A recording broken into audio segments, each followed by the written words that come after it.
ಒಂದ್ ಕಡೆ ಉತ್ಖನನ ವೇಳೆ ನಾಗರಕಲ್ಲು ಶಿವಲಿಂಗ ಪತ್ತೆಯಾಗಿದೆ. ಮತ್ತೊಂದು ಕಡೆ ಉತ್ಖನನ ನಡೀತಾ ಇರೋ ಜಾಗದಲ್ಲೇ ಘಟಸರ್ಪವೂ ಕಾಣಿಸಿಕೊಂಡಿದೆ.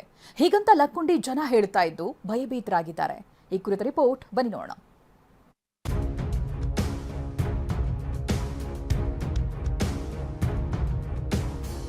ಸಿಕ್ಕಿದ್ದ ನಮಗ ಸರ್ವನಾಶರಿ, ಅವ್ರ ಮನೆ ಏನು ಉಳ್ದಿಲ್ರಿ.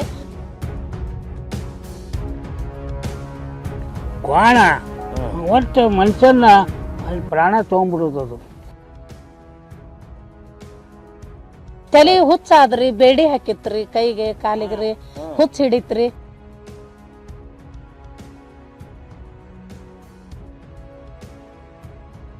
ಜನವರಿ 26ಕ್ಕೆ ಅವ್ರಿಗೆ ಏನು ಸರ್ಕಾರ ಮಾಡ್ತದೆ ಅನ್ನೋದನ್ನು ಹೇಳ್ತದೆ.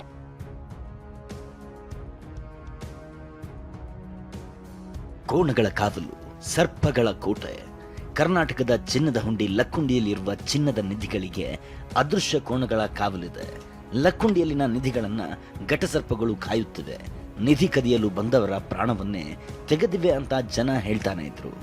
ಈಗಿನ ಕಾಲದಲ್ಲಿ ಇದನ್ನೆಲ್ಲ ಯಾರು ನಂಬ್ತಾರೆ ಅಂತ ಅಂದುಕೊಂಡವರೇ ಜಾಸ್ತಿ. ಇಂತಹ ಕತೆಗಳ ನಡುವೆ ನಿಜಕ್ಕೂ ಘಟಸರ್ಪ ಕಾಣಿಸಿಕೊಂಡ್ರೆ ಹೇಗಾಗ್ಬೇಡ ಹೇಳಿ. ಈಗಾಗಿರೋದು ಅದೇ.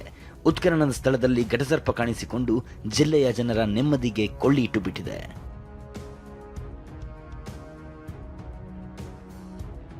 ನಿಧಿಗೆ ಕಾವಲು ಕೂತಿದೆ ಘಟಸರ್ಪ ಮತ್ತು ಕೋಣ. ಈ ಭೀತಿ ನಿಜಾನ? ನಿಜಕ್ಕೂ ಕಾಳಿಂಗ ಸರ್ಪಗಳು ಭೂಗರ್ಭದಲ್ಲಿರುವ ಬಂಗಾರದ ನಿಧಿಗಳನ್ನ ಕಾಯುತ್ತವ? ಅದೃಶ್ಯ ಕೋಣಗಳು ಬಂಗಾರದ ನಿಧಿಗಳಿಗೆ ಕಾವಲು ನಿಲ್ಲುತ್ತವ? ಕರ್ನಾಟಕದ ಚಿನ್ನದ ಹುಂಡಿ ಲಕ್ಕುಂಡಿಯಲ್ಲಿರುವ ಭೂಗರ್ಭ ನಿಧಿಗೆ ಕೋಣ ಮತ್ತು ಘಟಸರ್ಪಗಳ ಕಾವಲಿದೆಯಾ? ಈ ಎಲ್ಲಾ ಪ್ರಶ್ನೆಗಳ ನಡುವೆ ಲಕ್ಕುಂಡಿಯ ಉತ್ಖನನದ ಸ್ಥಳದಲ್ಲಿ ಕಾಣಿಸಿಕೊಂಡ ಘಟಸರ್ಪ ಜನರ ನಿದ್ದೆಗೆಡಿಸಿದೆ.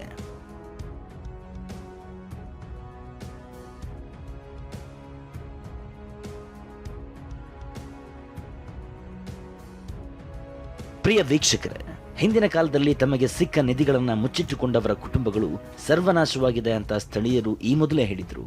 ಲಕ್ಕುಂಡಿಯಲ್ಲಿ ಸಿಕ್ಕ ನಿಧಿಗಳನ್ನ ಸರ್ಕಾರಕ್ಕೆ ನೀಡದೆ ನುಂಗಿ ಹಾಕಲು ಯತ್ನಿಸಿದವರ ಬದುಕುಗಳೇ ನಲುಗಿ ಹೋಗಿವೆ. ಅವರ ಕುಟುಂಬಗಳೇ ನಾಶವಾಗಿದೆ ಅನ್ನೋ ಭೀಕರ ಸಂಗತಿಯನ್ನ ತೆರೆದಿಟ್ಟಿದ್ದರು. ಪಬ್ಲಿಕ್ ಇಲ್ರಿ, ಅದು ಸಿಕ್ಕಿದ್ದ ನಮಗ ಗೊತ್ತಾದ್ರೂ ಅವರು ಏನೋ ಅವ್ರ ಮನಿತನ ಏನೋ ಉಳ್ದಿಲ್ರಿ. ಅವ್ರೆಲ್ಲಾರು ಇದಾಗ್ಯಾರ, ಮಕ್ಕಳು ಅವ್ರ ತಂದೆಯವ್ರಿ ಎಲ್ಲ ಖಾಲಿ ಆಗ್ಯಾರ್ರಿ. ಅವರು ಹ್ಞೂ ರೀ, ಸರ್ವನಾಶರಿ. ಅವ್ರ ಮನೆ ಏನೂ ಉಳ್ದಿಲ್ರಿ. ಅದನ್ನ ನಾವು ಮುಟ್ಟಬಾರ್ದ್ರಿ. ಈಗೇನು ಇವ್ರು ಕೊಟ್ಟಾರಲ್ರಿ, ಇವ್ರು ಒಳ್ಳೇದಂತೀನ್ರಿ ನಾನು. ಹ್ಞೂ ರೀ. ರಕ್ತ ಕಾಯ್ಕೊಂಡು ಸತ್ತಾರಂತ. ರಕ್ತ ಕಾಯ್ಕೊಂಡು ಸತ್ತಾರ. ಯಾವಾಗ ನಿಮ್ಗೆ ಮಾಹಿತಿ ಇರ್ಬೇಕಾರೆ ನಮಗೆಲ್ಲ ಹಿರಿಯರು ಹೇಳ್ತದೆ. ಅಲ್ಲಿ ಬ್ಯಾಡ ಅಂದ್ರಂತ ಶೌಗಿವರಪ್ಪ ಅನ್ನೋದು ದೇವಸ್ಥಾನ. ಅಲ್ಲಿ ಬ್ಯಾಡು ಅಂತ ನಿಮ್ಮಂತ ಹೇಳಿ ಕೇಳಿಲ್ಲ. ಅವು ಏನು ಮಾಲಕ್ಕೆ ತಂದಿದೆ ಸತ್. ಸುಲಭದಲ್ಲಿ ಸಿಕ್ತು ಅಂತ ಅಮೂಲ್ಯ ಬಂಗಾರವನ್ನ ಮನೆಗೆ ತೆಗೆದುಕೊಂಡು ಹೋದವರ ಸಾವಿಗೆ ಕಾರಣ ಬೇರೇನೂ ಅಲ್ಲ. ಆ ಎರಡು ಶಕ್ತಿಶಾಲಿ ಅಪಾಯಕಾರಿ ಜೀವಿಗಳು. ಒಂದು ಭೂಗರ್ಭದಲ್ಲಿ ಸುಳಿದಾಡುವ ಘಟಸರ್ಪ, ಮತ್ತೊಂದು ಅಗೋಚರ ಕೋಣ. ಅಲ್ರಿ, ಅಲ್ಲೇ ಭಾಳ ಐತಿ ಅಂತಂದ್ರಿ ಹಿಂದಕ್ಕೆಲ್ಲ ಹೋಗ್ಯಾರ್ರಿ ಸರ್. ಆದ್ರೆ ಅದು ಅಲ್ಲೇನು ಮುಟ್ಟಿಸ್ಕೊಟ್ಟಿಲ್ರಿ. ಅಲ್ರಿ, ಅದು ಅಲ್ಲೇ ಘಟಸರ್ಪ ಐತಿ, ಆಮೇಲೆ ಕೋಣ ಐತಿ ಅಂತಂದು ಎಲ್ಲ ಹೇಳ್ತಾರ್ರಿ. ಘಟಸರ್ಪ ಮತ್ತು ಕೋಣದ ಕಾವಲು. ಐತಿಹಾಸಿಕ ಲಕ್ಕುಂಡಿಯ ನೆಲದಡಿ ಹರಡಿಕೊಂಡಿರುವ ಬಂಗಾರದ ನಿಧಿಗಳಿಗೆ ಘಟಸರ್ಪ ಮತ್ತು ಕೋಣದ ಕಾವಲಿದೆ ಅನ್ನೋದು ಲಕ್ಕುಂಡಿಯ ಜನರ ನಂಬಿಕೆ. ಈ ಎರಡು ಅಪಾಯಕಾರಿ ಜೀವಿಗಳು ಲಕ್ಕುಂಡಿಯಲ್ಲಿರುವ ನಿಧಿಗಳನ್ನ ಕದಿಯಲು ಯಾರಿಗೂ ಅವಕಾಶ ನೀಡುತ್ತಿಲ್ಲ. ಇವೆರಡು ಭೂಗರ್ಭವನ್ನ ಬಗೆದು ಬಂಗಾರದ ನಿಧಿ ಹೆಕ್ಕಲು ಹೋಗುವವರ ಪ್ರಾಣವನ್ನೇ ತೆಗೆಯುತ್ತವೆ ಅಂತ ಲಕ್ಕುಂಡಿಯ ಜನ ಹೇಳ್ತಿದ್ರು. ಜ್ಯೋತಿಷಿಗಳು ಅದನ್ನೇ ಹೇಳ್ತಾರೆ.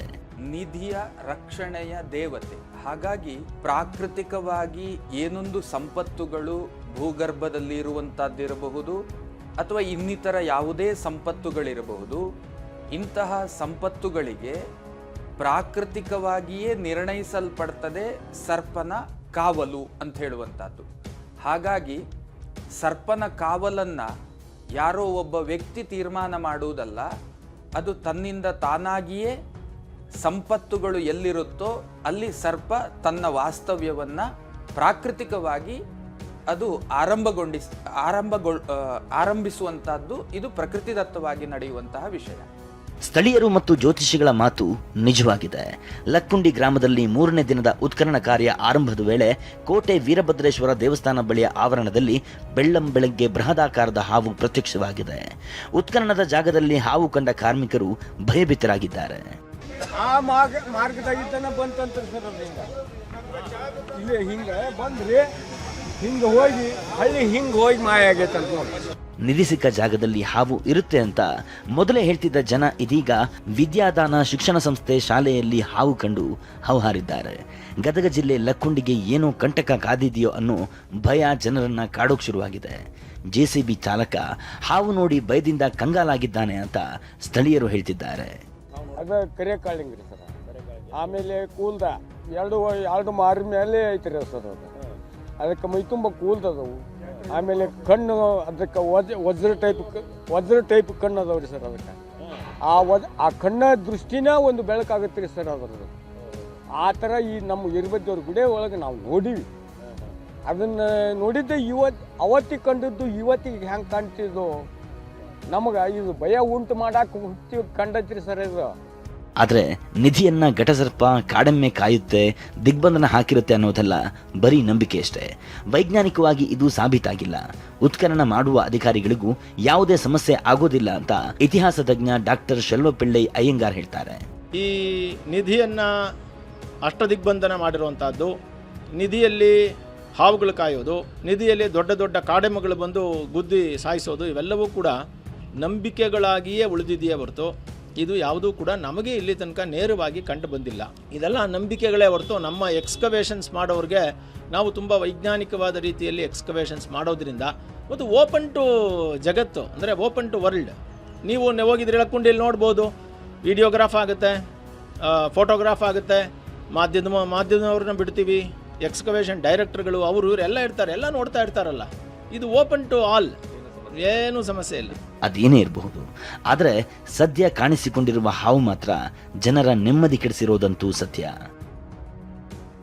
ಗದಗದಿಂದ ಸಂಜೀವ್ ಜೊತೆ ರಾಮ್, TV9 ಮೈಸೂರು.